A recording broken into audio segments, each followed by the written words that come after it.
Is it possible to hack into the minds of consumers and influence their decisions? Well, neuromarketing says so.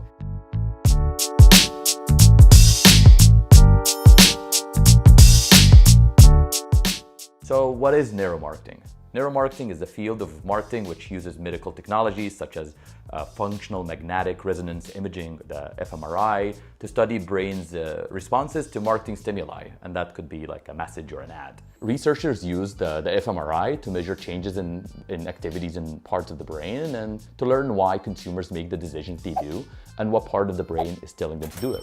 A popular example of this is a study done by neuroscientists from the University of California. They scanned brains of people watching Super Bowl ads in 2007. They used fMRI to measure neural activities in parts of the brain that triggers language, emotions, and everything else. And some triggered positive responses, but many of the ads actually provoked fear and anxiety, with Doritos being the only exception. In another example, PayPal found commercials focusing on speed and convenience triggered a significantly higher response than those advertising that are focused on safety and security. They later designed a whole new campaign on just these findings. So now that we know what neuromarketing is, here are a few examples of how brands actually use it. So the first example is the usage of sound and color to sell more products. Neuroscientists have known for years that sound and color have a significant impact on the human brain. It appears that sight and sound are strongly intertwined. So music with a powerful bass makes people subconsciously attend to dark objects, whereas music with high frequencies shift attentions to light-colored objects. For example, researchers collaborated with supermarket brands to see if the amount of bananas they sold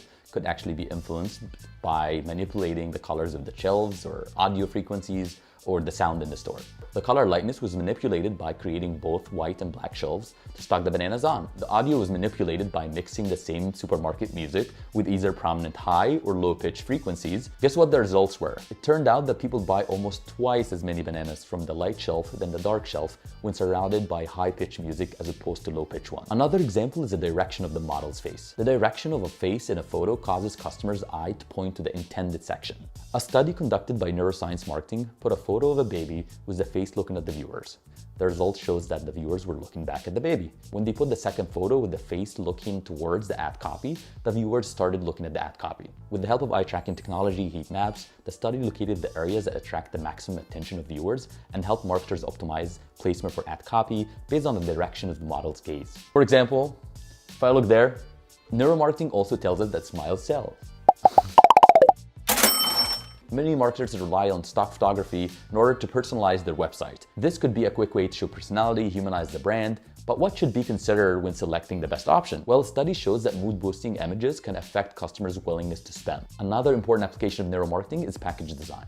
Brands such as Campbell Soup, Gerber, and Frito-Lay have used neuromarketing to redesign their packages. They expose consumers' products' packaging piece by piece and recorded their reaction as positive, neutral, or negative, and followed up with an in-depth interview to analyze specific points that eventually resulted in changes to elements such as color, text, or imagery.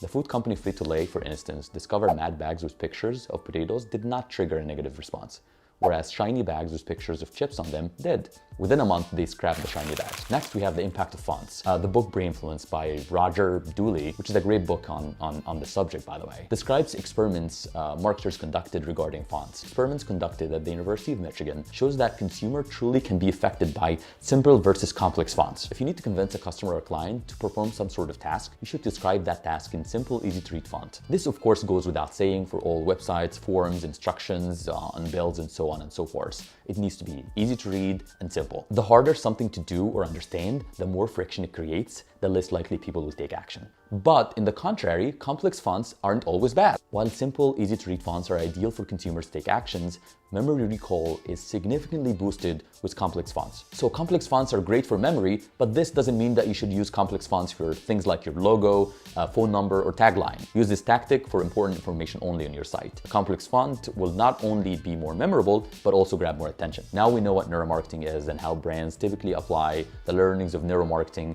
to improve their campaigns, messaging, and positioning. You really don't need to be a practitioner of neuroscience or neuromarketing to use that and leverage these learnings in your day-to-day campaigns. There are a lot of studies in neuromarketing out there that you can take advantage of to improve your marketing performance.